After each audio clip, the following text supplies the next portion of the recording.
Hey there, I'm Farley. It's 3 a.m. Welcome to Coffee Thoughts. Today I want to talk a little bit about music. The thing that gets me at this point is the repetitive generational stuff where, like people, I'm like 46, all right? So when people start crapping on today's music, like, oh, today's music sucks, and it doesn't matter what genre. When you're just talking about today's music and, oh, these kids, yeah. The minute you say these kids, you're old, just in case you were wondering. But the other part of it is not only does your music suck, but my music was the best music. And obviously we all think that, right? Like you think the stuff that you grew up with and that you love and that means something to you should mean something to everybody. But it doesn't, you know? Like I remember when classic rock started including like Pearl Jam and Soundgarden. That's your first clue you're getting old, when all the shit that was hot when you were a teenager is now classic.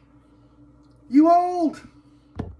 And then when like Pearl Jam and Soundgarden, all those 90s bands, Nirvana, when they all become classic rock, and then now you see all like a bunch of kids wearing the shirts of those bands, and now you're angry about it because these kids don't listen to that. You couldn't name me 5 songs, right? And I was guilty of that myself for several years when I would see somebody like, 18, 19, wearing like a Nirvana shirt or a whatever shirt.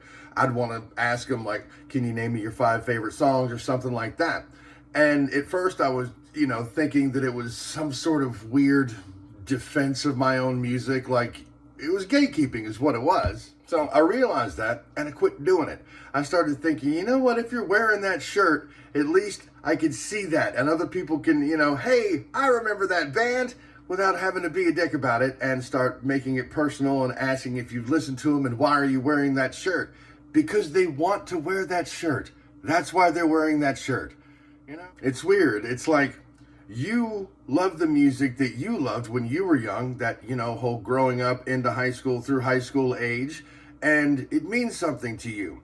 But your assumption is that whatever music that kids are listening to now doesn't mean anything to them like your music meant something to you. It's kind of stupid and doesn't make any sense, right? You sound just like your parents did when they made fun of your music. Or, my dad used to talk about how my music was nothing but screaming and yelling. And it's like, yeah, Dad, it's rock and roll, so that's what they do. So, if you're like me and you're already old, don't make yourself seem older by having a horrible attitude about people and their music, whether it's shitting on the music that they're listening to because that makes you no better than your parents were about your music, or them being all gatekeepy about people wearing classic rock t-shirts. Don't do that. It's a bad look. Like I said, I was guilty of it myself for a while, but you gotta get past that. Y'all have a great day. Crank your favorite tunes to 11, and remember, till next time, try to be mindful of and responsive to the needs and the feelings of others, or just try not to be a dim-witted gas bag.